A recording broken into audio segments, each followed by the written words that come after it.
a story of a lovely teacher who was wishing for a TV production crew. All of them needed to be smart and motivated to broadcast weekly news. Here's the story of a group of students who were dreaming of a broadcast of their own.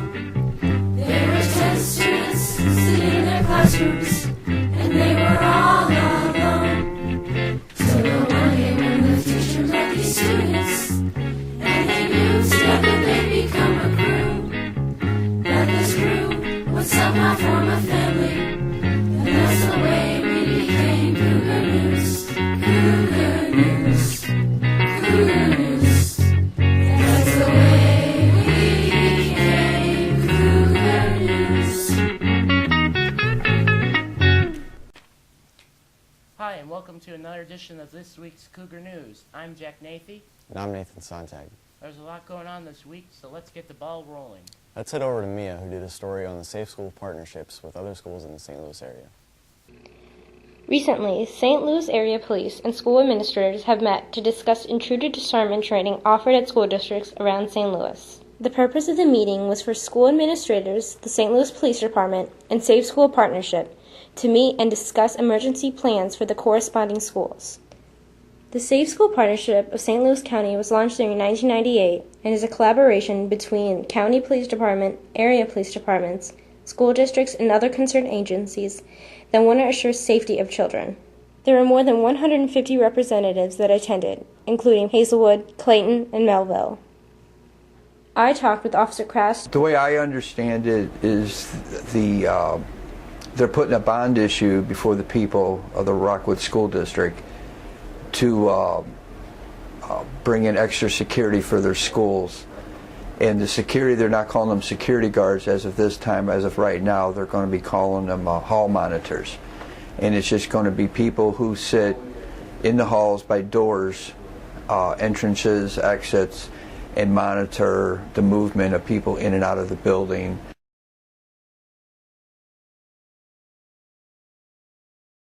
That I'm not 100% sure on. I would guess they would, because I know Dr. Brotherton, the superintendent, is very up to date on what is going on in the area, and I do know that Melville was the closest school here in the area that's participated in that.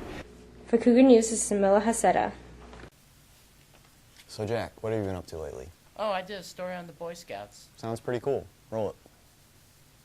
There has been a lot of talk recently in the news about the Boy Scouts of America, which up until recently has never allowed or even considered allowing homosexuals to join.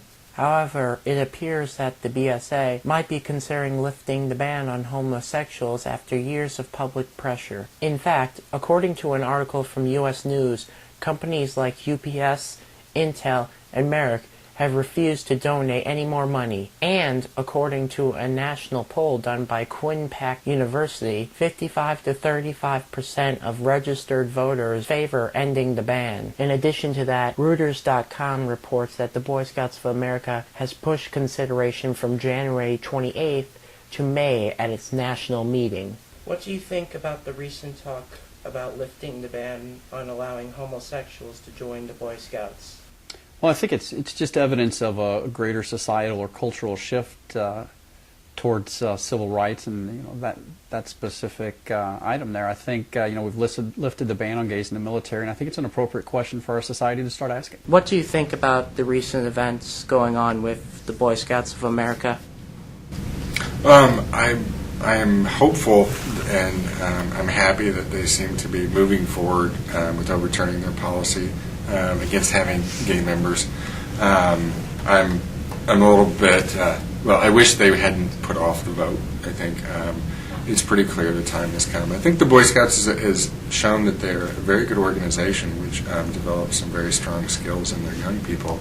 I think unfortunately their policies towards homosexuality and homosexuals sends the wrong message. So I think if we can divorce the discriminatory practices of saying that some people can do this and some people can't, and that depends on your sexual orientation, I think it'd be great for the Boy Scouts. Quite frankly, it would open up opportunities for lots of people to see what is really, really positive about the Boy Scouts instead of focusing on one practice which is discriminatory. For Cougar News, this is Jack Nathy. And now it's time for a commercial break. Let's go to that. Could anyone guess what this is? No? No one? Cougar Clothes!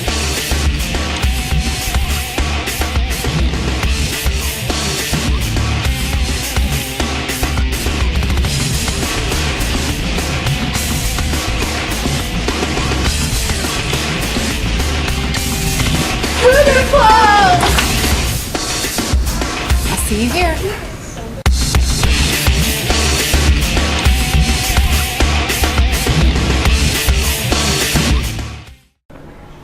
This here is Rob. My name's not Rob. Rob, please, I'm talking. Rob here is thinking about joining theater. Isn't that right, Rob?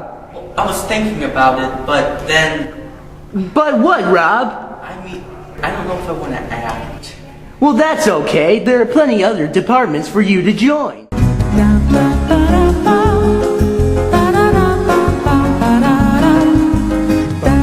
I think I'll join theater. I'm gonna do it. Excellent. Just come here at the auditorium Tuesdays and Thursdays at 6:30. Can't wait to see you there. My name's not Rob. Bye, Rob. And now let's talk about something very important. What's that, Jack? Getting off of school. President's Day is the 18th. Ramona did a story on President's Day. Let's see what she had to say. As an American Revolutionary War hero and the first President of the United States, George Washington was one of the most prominent and influential figures in American history. And just how influential was he? Well, just enough to have his birthday dedicated as a national holiday. Now, the original intention of President's Day started to honor our first president, George Washington.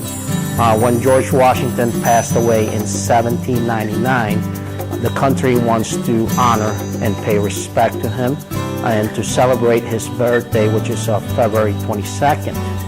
But when President Abraham Lincoln passed away in 1865, they also want to do something to honor his legacy. In 1968, the Congress want to find a uniform day to honor all the presidents. So when you are in your pajamas watching cartoons Monday morning, take a moment and remember and honor the leaders of our country, past and present. For Cougar News, Ramona Merjak. As we all know, Valentine's Day is tomorrow and people have big plans. What kind of plans? I don't know, but Corey does. Valentine's Day is celebrated every year on February 14th between a variety of sweethearts. The tradition of handing out cards began with the Christian saint, Saint Valentinus, who was imprisoned for performing weddings for soldiers who were forbidden to marry. During his imprisonment, it is said that he healed the jailer's daughter, Asterius. On the night before his execution, he wrote a farewell letter to her and signed it, "From your Valentine." Today, Valentine's Day is celebrated among all ages. I spoke to the students of Affton to see how they celebrated the special holiday. Do you like Valentine's Day? I love Valentine's Day. It's my favorite holiday ever. I think it's so cute. I see all the couples walking and they're all holding hands and like the guys give the girls flowers and stuff. I just think it's so adorable. So I do like Valentine's Day a lot. I get to see a girl I like. Plus, I get to eat and see a great movie afterwards. How do you celebrate Valentine's Day? Usually my dad gets me chocolate-covered strawberries from Merb's. Me and my mom watch a movie, and if I have Valentine, we go to dinner. I'm going to go skating probably, because it's kind of been a developed hobby of mine. It's not too late to get a rose for that special someone. For Cougar News, Corey Patterson. Now it's time for another commercial break. Roll it. Check out this chef, right? Right? That's so gay. That's really gay. Dude, look at those pants. Please don't say that. What? Don't say that something is gay when you mean that something is dumb or stupid. It's insulting. It's like if I thought this pepper shaker was stupid and I said, man, this pepper shaker is so 16-year-old boy with a cheesy mustache. Just saying. When you say that's so gay, do you realize what you say? Knock it off.